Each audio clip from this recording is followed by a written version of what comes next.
Hello? Hey, Dr. Shush. Hey, Christian. Hey, Borden, you there?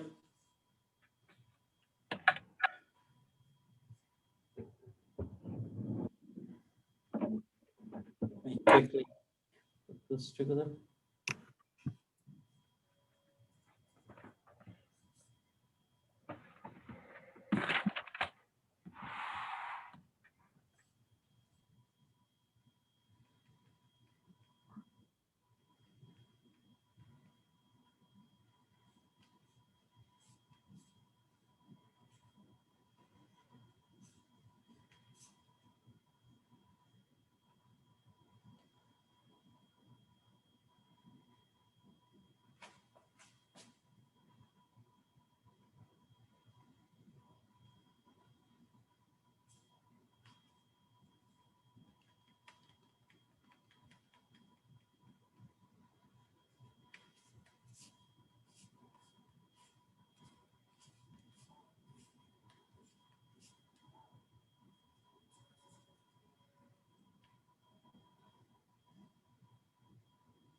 Regarding homework and midterm, we have a homework 7.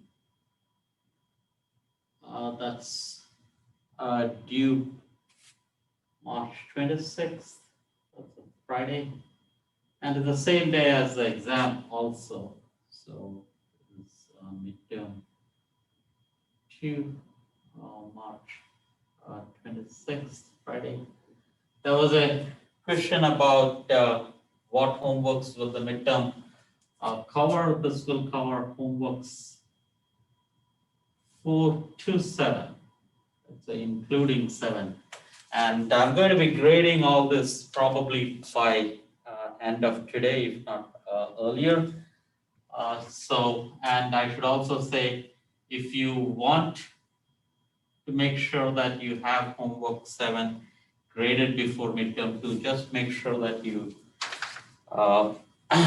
submit it relatively soon, let's say by early morning. If you submit it, then I can grade it. Or as it comes, I will immediately grade it. Give it about 6 to 10 hours of time, and I will surely get it graded.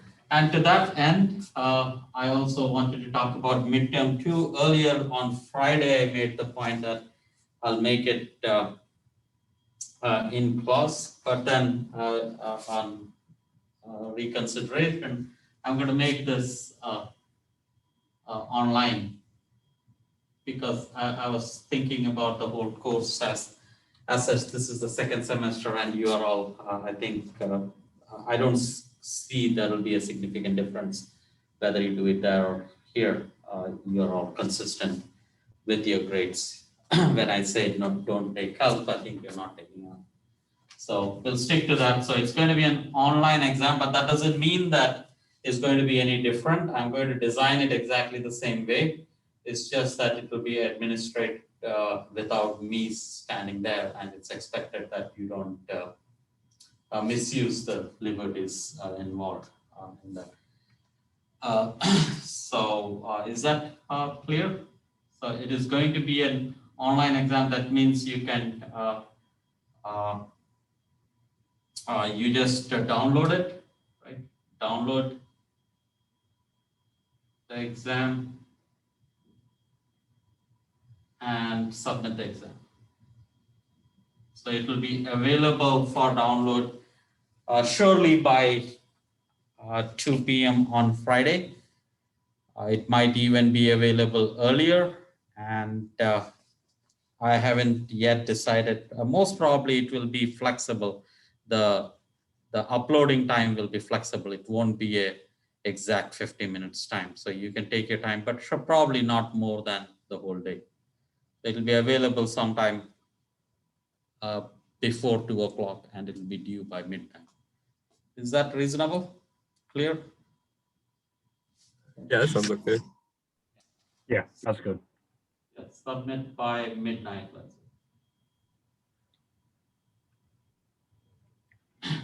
So that's what's okay. I hope I addressed all the points there. Yeah. And I started grading homework 4. I noticed that some basic questions you were not addressing it properly. So I would say that if you get any question wrong, that there's a good chance that I might ask it in the exam. So make sure you fix that problem. Try to make sure you understand whatever you got wrong. So that's a good candidate for asking in the exam. And typically a measure is if I take away a lot of points from 20 points, let's say, if you do some mistake and I take away almost, let's say, if you get less than 10 points, that means I'm not satisfied with your performance there at all, and I consider it to be reasonably basic. Sometimes you make a mistake and I'm lenient. That means it's a hard problem and I've still given it just for attempting. So that might give you a guide for what if you get less than 10 points in a problem, then or less than 50% in a problem, then you should surely go back and look at it. Okay. Does that help? Roughly gives you an idea of, and of course you can come and ask me or yeah, however you think. Yeah, okay, so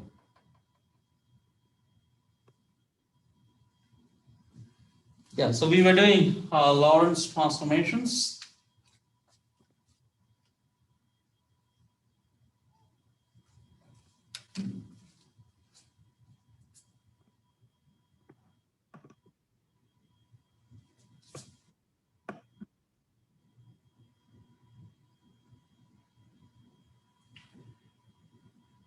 We pointed out that Maxwell's equations, which came in about 1965, suggested that speed of light in vacuum is actually given by constants which do not depend on the property of the material at all. It is what is called a universal constant. And if that's fixed, in fact, this comes out to be, how much is this? So this is 299. This is, I should point out that earlier C was measured and it was verified to be about 3 × 10⁸ meters per second. But these days in the new units that we have chosen, C is fixed to be an integer.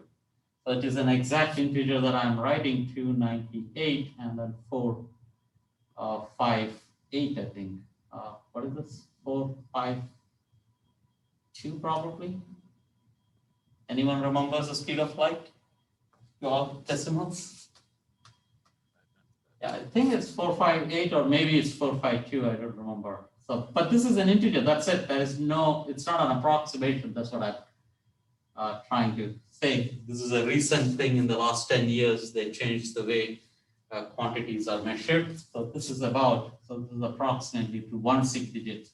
This is 3 into 10 raised to 8 meters per second. Or in 3 significant digits, it's 2.98 into 10 raised to 8 meters. Check this.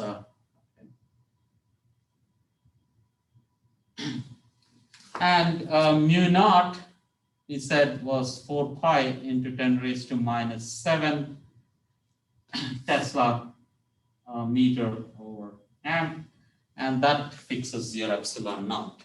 So in a sense, these days you reverse the whole thing. Historically, of course, this was measured, mu naught was measured, and C was indirectly measured using this formula. But C was also independently measured, of course, and it turned out that all three are the same.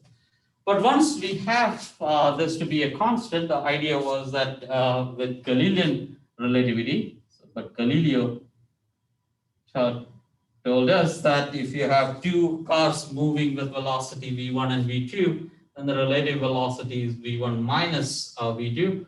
How do you reconcile that with the fact that C does not depend on any such quantity? It does not depend on the velocity of the frame and so on. And we said that suppose there is a source of light. So we said that's a source of light which is emitting spherical waves.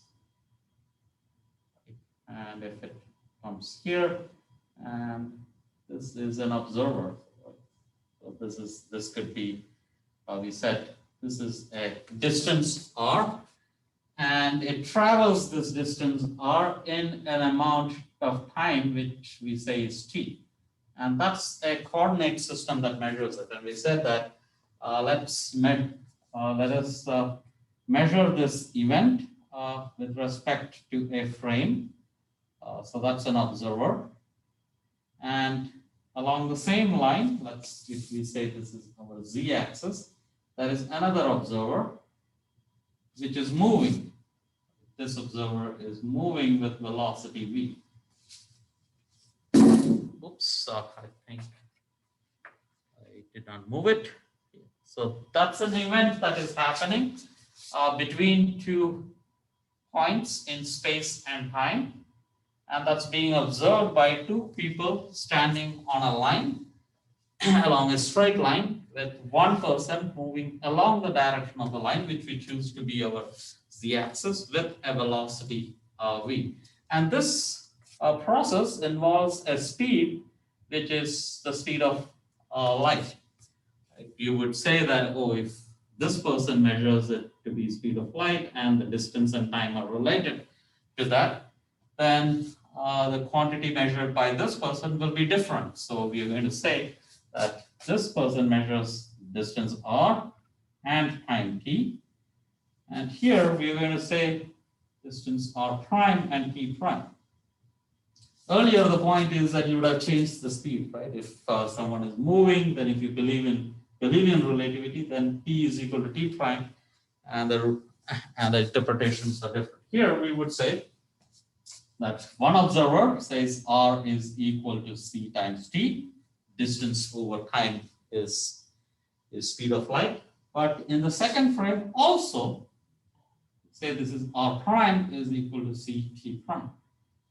So instead of speed changing relative to each other, we say that speed of light remains the same, but that has to be compensated somehow by a change in time. And in fact, we will see that has to, even the space coordinate will change in a non-trivial way. So let's see what this means. We kind of constructed this last time. So this we can immediately write as r square is equal to c square t square. This is r prime square is equal to c square t prime square. But the distance traveled in three-dimensional space is x square plus y square plus z square. So this is x square plus y square plus z square. And let's pull out the c square t square onto the left, and that's equal to 0. That's a statement that the first observer will make, and the second observer makes a similar statement, but in terms of his own coordinates.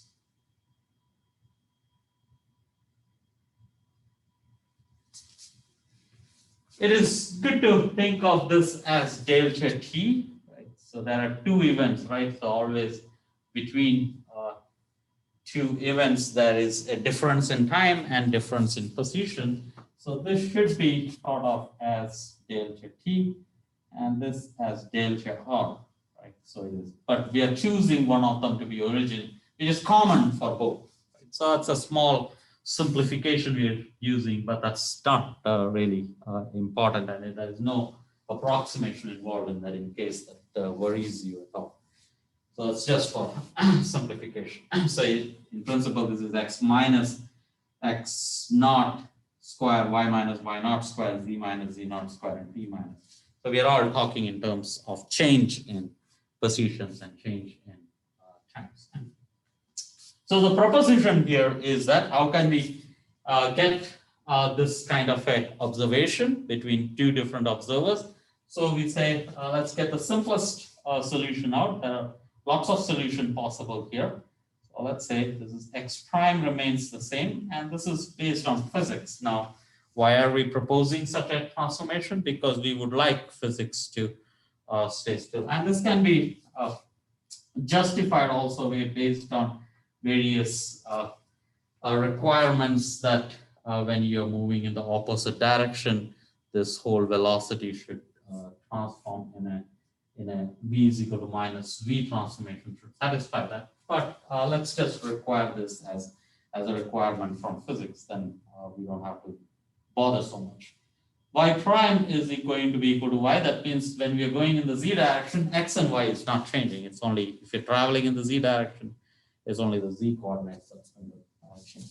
So z prime now, we propose that it is some function of the velocity, we don't know, some function of velocity times z plus some function of another function of velocity, let's say, times time. And just so that this is not c is not necessary here, I can even say this is just c times b times t, but then a and b will have different dimensions. So just to keep the dimensions of a and b the same, in fact, to keep it dimensionless, I just introduce a c. C is a constant in our construction anyway, so leave it like that. And g prime now is going to be equal to, we said e, right? It's convenient to choose c, but then c will get confused with, even though it is capital C, it might get confusing with the speed of light c. So let's choose another letter, e, and e plus f. And the question is what is a, b, e, and f? Remember, we pointed out that if it was Galileo working with this, if you want to satisfy Galilean relativity, then remember z prime here, right? So if I were to draw this here, so this is, oops, so let me go a little further down. So if I were to go here, that is a z prime measurement. So let's say there is something happening here. That's your 0. That's your z. This could be the measurement measured by one of them. And this is the position of the observer itself. And this point is, this is moving with velocity vt. So as the observer moves, so this is an observer which is moving. As the observer moves, this distance increases. And Galileo would have said that this increase in distance is just velocity times t, which is what intuitively we would think, correct? So you would say if this measurement is z prime, you would say z prime is equal to z plus vt. Sorry, z is equal to z prime minus vt. So you would say, Galileo would have said z prime is equal to z minus vt. And he would have also said t prime is equal to t, which means that a is equal to 1, b is, since there was no idea of speed of light there, this is just a constant I introduced, so b has to cancel that constant. So it would be minus b over c, and e would be equal to 0, and f will be equal to 1. Sorry, 1 over c. No. T prime, oh, so this should be c t prime, right? I want to change this, so again, dimensionally, put this as c times t prime. So introduce this as c times t prime. That way, f is coming out into 1. If it was Galileo, but that's not what we want to do. We want to use Einstein's relativity, and we want to see what could A, B, E, and V be. And the guideline would be we want to satisfy this equation. If we start from here, this does not satisfy. So let's see. So put them in the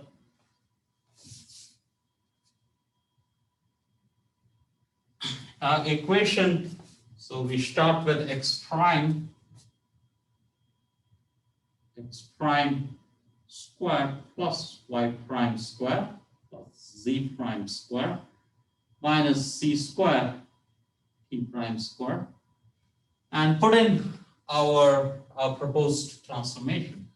X prime we say is x itself, y prime we say is y itself, z prime we say is a times z plus b times ct square, and minus of e times z plus f times ct square.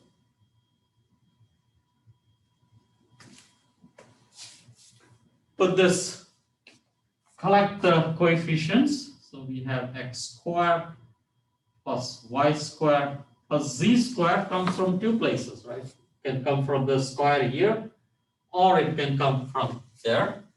And I put that together and say this is a square minus e square times z square. When it comes to times square, I can get a square from here and a square from here, and I write it as a negative quantity. So this will be equal to f square minus b square. It's actually plus b square, but since I take a negative sign out, it's f square minus b square, and that is c square b square. But we know that there is also a cross term in this. Collect the cross term, and that's equal to 2 times z times ct, 2 times z times ct, and that's a times b minus of e times f. And that whole thing is equal to 0. That's what this equation, starting from here, if we write it as in terms of x, y, z in terms of your second coordinates, that's what we get. But the first person would say this is the same in terms of his frame. His conclusion is that this is equal to 0. Right? That's the conclusion. But these two have to be the same according to principle of relativity proposed by Einstein, in which speed of light remains the same. And if these two have to be the same, there are some implication here between the coefficients a, b, e, and f. It seems to suggest that this has to be equal to 1, right? This has to be 1. So we would say a square minus e square has to be equal to 1. That's one equation. F squared minus b squared has to be equal to 1. And there is a third condition, which is the coefficient of ZCT, but that doesn't even exist in this, right? So this has to be equal to 0. That means AB minus EF is equal to 0, which can be written as AB is equal to EF. So it's the same as AB is equal to EF.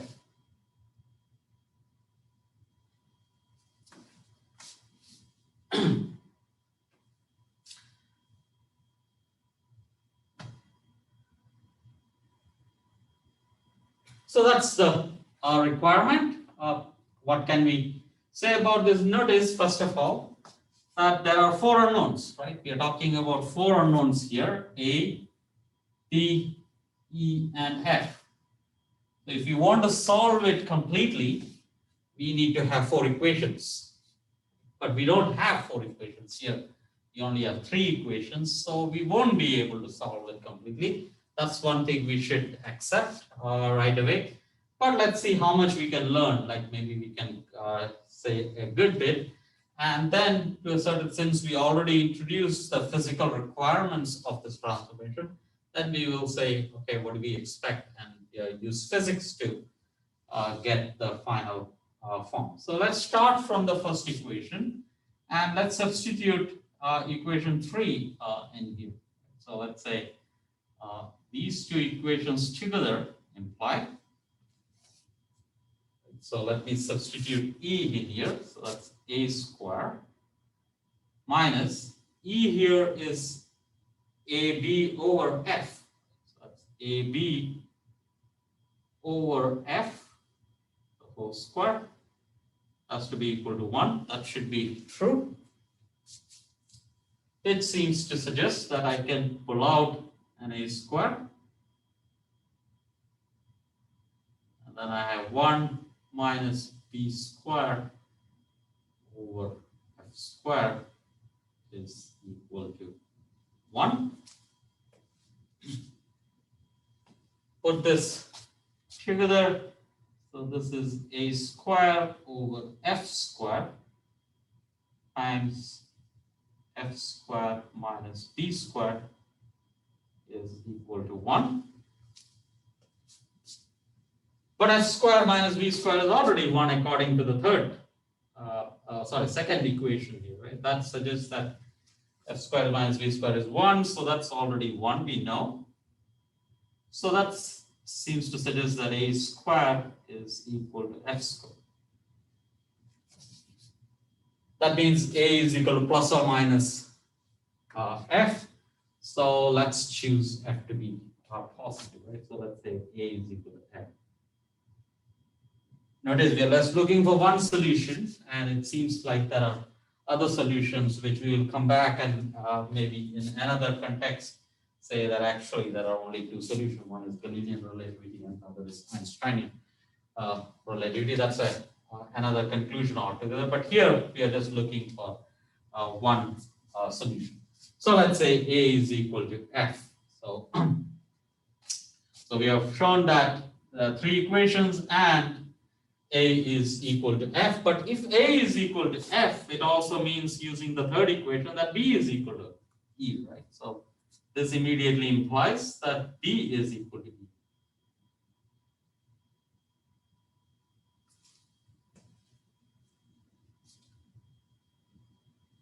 So all these equations are satisfied if we just restrict ourselves to just one point, that A is equal to F,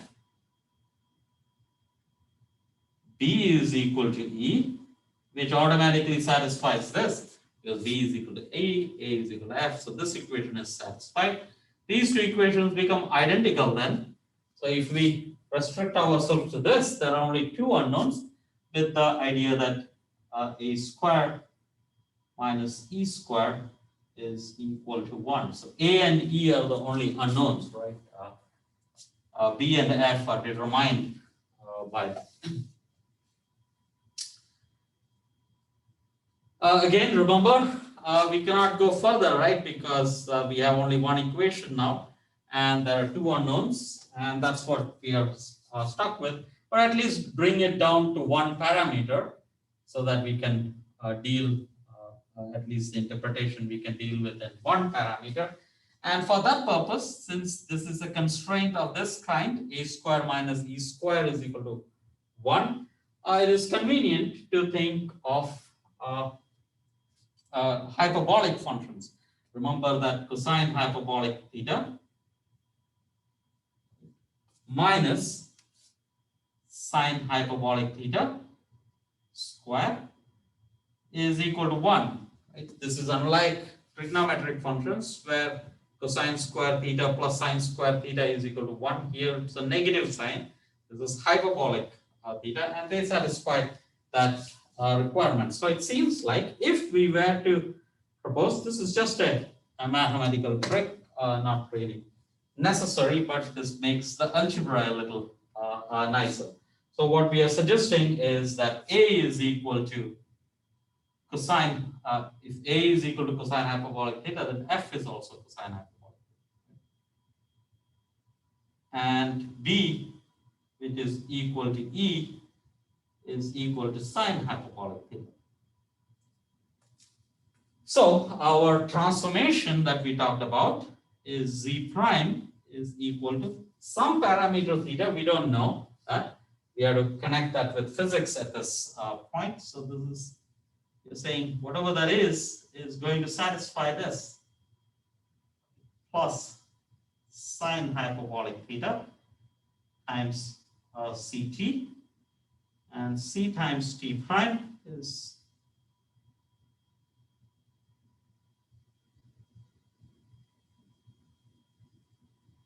that's a very symmetric form there, and that leads us to suggest that this can be returned. This is a linear transformation. Z prime Ct prime is related to Zt. Think of matrix equations, and it's convenient to write this in the form of a matrix equation. So Z prime Ct prime, just the two coordinates, is equal to cosine hyperbolic theta, sine hyperbolic theta, sine hyperbolic theta, and cosine hyperbolic theta times Z and Ct.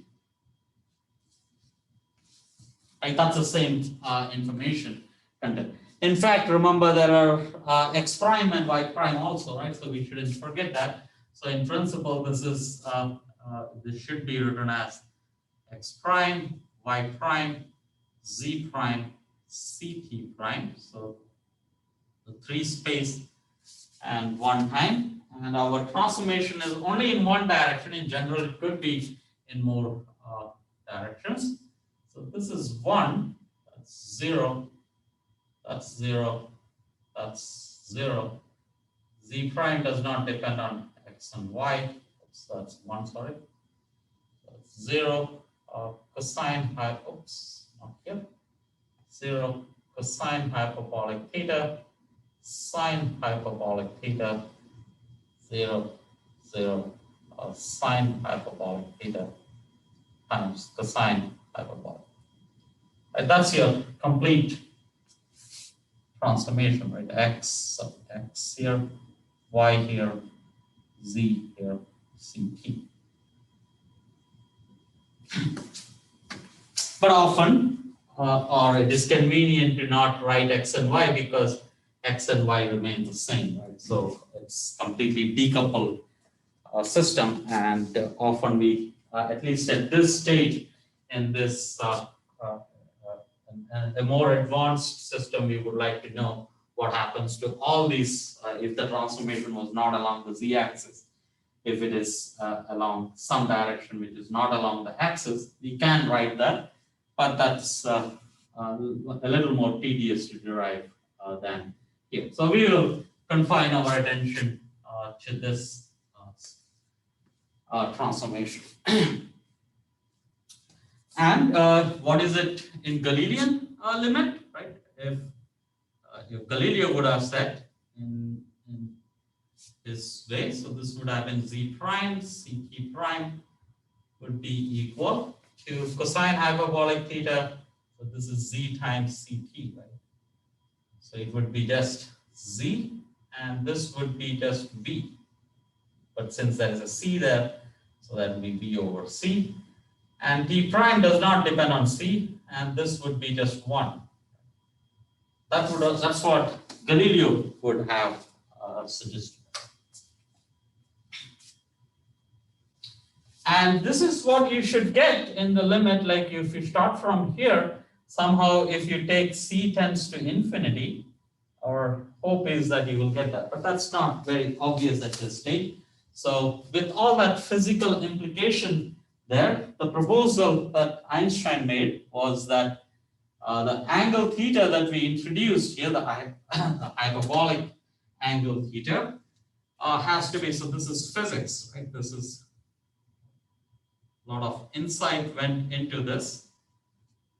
Like it's not very obvious at all from what we have derived just from algebra. So this is connecting the Maxwell's equation and seeing how it transforms.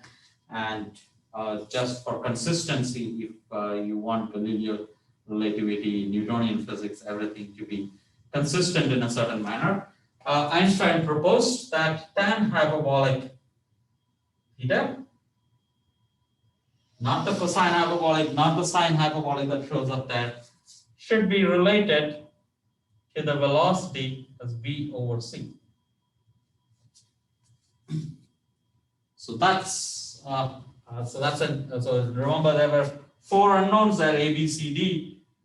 We wrote that all 4 unknowns in terms of one unknown angle theta, and here you connect that with the actual velocity that is coming into picture, and we say that's related to v over c. And see, let's see what happens then. So how does rest everything become good, because our transformation is written in terms of sine hyperbolic and cosine hyperbolic. So remember,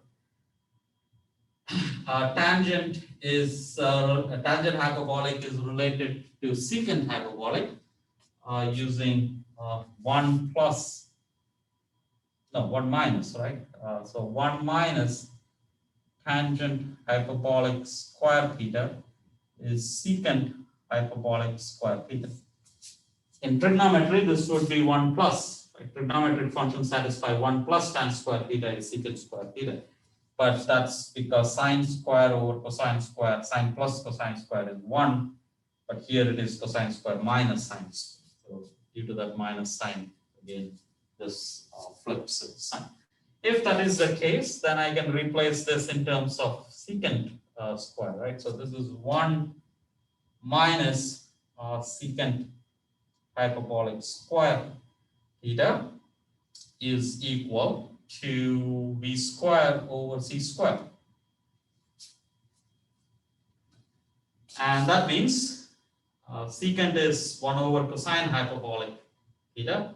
So take it to the left hand side and then invert it, right? So cosine hyperbolic theta is equal to 1 over secant hyperbolic theta, which is equal to 1 over 1 minus v square over c square.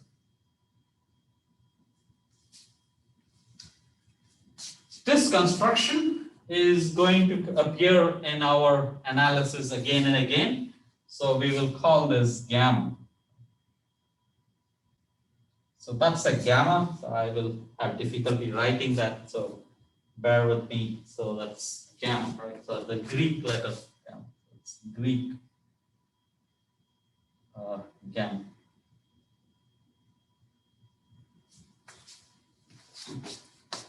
So we have cosine hyperbolic theta to be 1 over 1 minus v square over c square. Then what is sine hyperbolic theta? Sine hyperbolic theta is equal to, now I know tangent hyperbolic and cosine hyperbolic, so multiply and divide, right? So sine hyperbolic theta divided by cosine hyperbolic theta times cosine hyperbolic theta.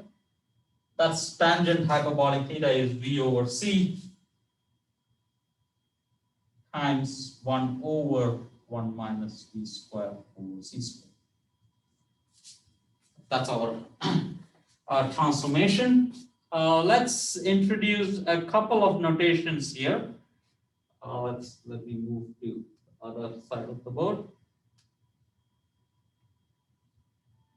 So instead of working with V over C, let's introduce a dimensionless quantity beta, which will be V over C. And notice, as far as we say, as of now, there is no condition on beta, but it will turn out that we will be mostly restricting our analysis to less than 1, right? Because when it is 1, its velocity becomes speed of light. And in principle, beta can go larger than 1 as far as the analysis goes. But in physics, we have noticed that beyond that, we don't know how to interpret that. So for all, most of the purposes, we'll stick to velocities less than 1.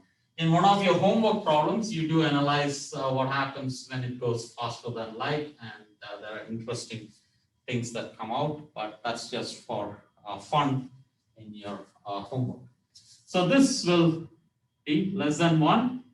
It can actually be equal to 1 also, and greater than or equal to beta. So wherever you see beta, think of it as a quantity less than 1.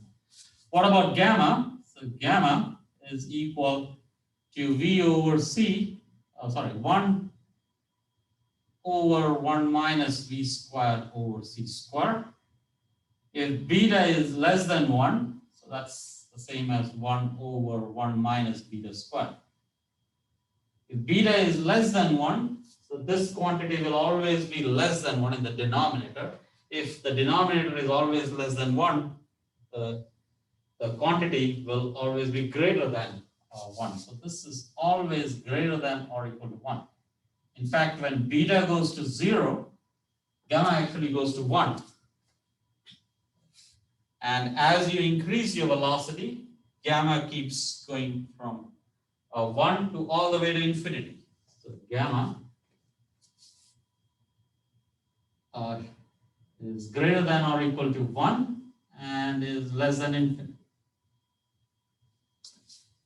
As you approach speed of light, it actually all the way goes to infinity.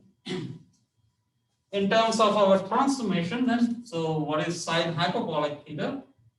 So sine hyperbolic theta is actually beta times gamma, because V over C times 1 over square root of C, and cosine hyperbolic theta is actually just gamma itself, and of course tangent hyperbolic theta is equal to beta.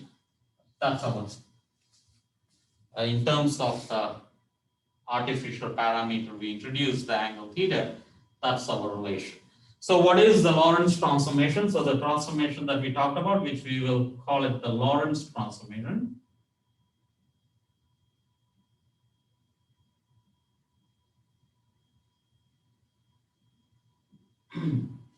is equal, what it says is that Z prime C T prime is equal to gamma, beta gamma, and gamma, Z times CT. But if each term has a gamma in principle, if you have every term in the matrix has it, you can actually pull it out, and then whatever is remaining is 1 beta and beta times 1. That's okay. This is the transformation that happens if one observer is moving away from the second observer. What will be the opposite of this, in the sense that what will be the second observer observe in terms of the first? So if you were to ask if if this quantity is a matrix multiplied by this, what will be the opposite? I have to multiply by the inverse, right? So let me multiply by the inverse matrix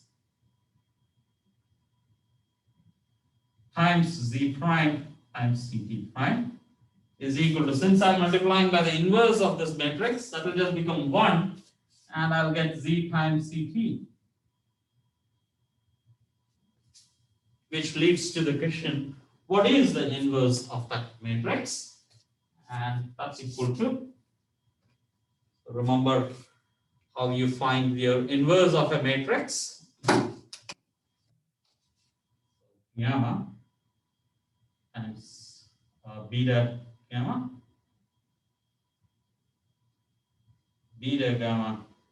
times gamma.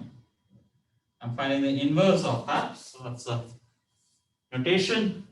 It involves the determinant of this matrix, so I have to do the 1 over the determinant of the matrix. Let me call this M, right? So this, or L, right? Typically we call it L. So that's determinant of L. So it's an L inverse here. So L inverse. And you would take the cofactor, right? So you will stand at a position inside of the matrix and get rid of the row, get rid of the column, and whatever is remaining, you will try to get the determinant of that, since it's only one element remaining. So it's just going to be gamma. And you have to multiply with the position minus 1 raised to, so you have to, if you start from here with plus 1, then alternatively you have to go with the minus 1. Do the same thing for this one. Again, you will be having gamma, and here we will introduce a minus, and it is minus beta gamma.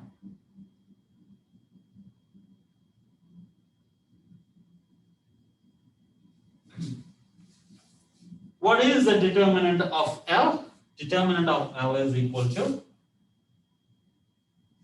do that here. So determinant of L is equal to, multiply the diagonal elements, that's gamma squared, minus the off diagonal elements, multiply them and subtract. And what is that equal to? Gamma square minus beta square gamma square, based on what we have introduced earlier. So that's equal, so gamma square. 1, right? Yes, that's 1, because gamma square is 1 over 1 minus beta square. That's equal to 1. So that's determinant of L is 1. So that gives our inverse matrix to be minus beta gamma.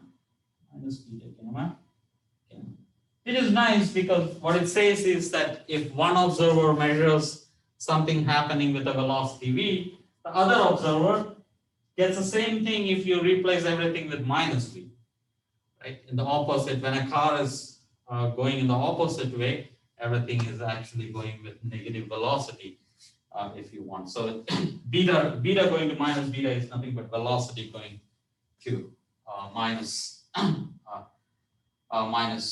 v. You can quickly check if this inverse is indeed correct. So gamma times minus beta gamma minus beta gamma times gamma multiplied by gamma times beta gamma and gamma. So notice gamma square minus beta square gamma square, which is indeed 1. We already, that's the determinant if you want. And gamma times the off diagonal terms are beta gamma square minus beta gamma square. And the same thing here, minus beta gamma square plus beta gamma square, and gamma square 1 minus beta square, which is of course equal to 1, 0, 0, 1. That's identical. So indeed it works out to be correct. It comes out I'll start by giving a small quiz. So the quiz is, oops. Yeah, quiz is using the transformation, show what happens to z squared minus c squared t squared, or let's say z squared minus z prime squared minus t prime c squared. What is this in terms of z and t? What you will see is that, or show, right? Show that z squared is nothing but z squared minus c squared t squared. Which means that, remember your circle, if you're making a rotation, what happens is that x squared plus y squared is equal to a constant. Here what we are having is the difference in the quantity is the same, and you should ask where is that, like if the sum of the squares is a constant, then things are lying on a circle. If the difference in the squares is a constant, what is that curve on which it sits? What curve represents this being a constant? So that's the quiz. First show that this is constant, this is the same, which means that that remains a constant. And what is that curve which quantifies the difference in the squares being constant?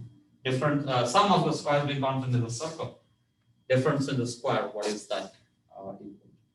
And I'll stop there and we'll continue on this next time. We'll talk about the implications of Lorentz transformation next time. Dr. Church, in the matrix that you wrote for the Galileo transformation, I think the first term is supposed to be a 1, right? And then the V over C would be negative. Yes. Okay, I was just wondering because I thought that you might have miswrote it, but I was checking for my notes. Which one was that? I mean, why? It's back on the last board, the Galileo matrix. Here, this one, right? A was 1, B was minus V over C. That's a matter of which frame you're on. If you want to connect with the Lorentz transformation here, that's the plus V over C.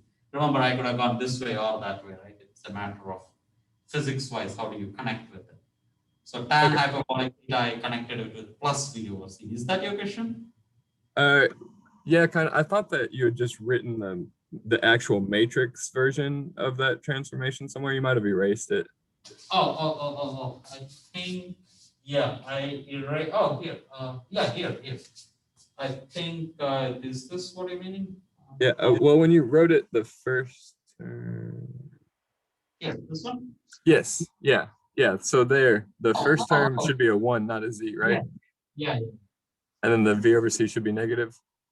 Yes, this should be negative if you compare it with your earlier notes, but let's say this is plus, because I have a choice of doing this frame or that.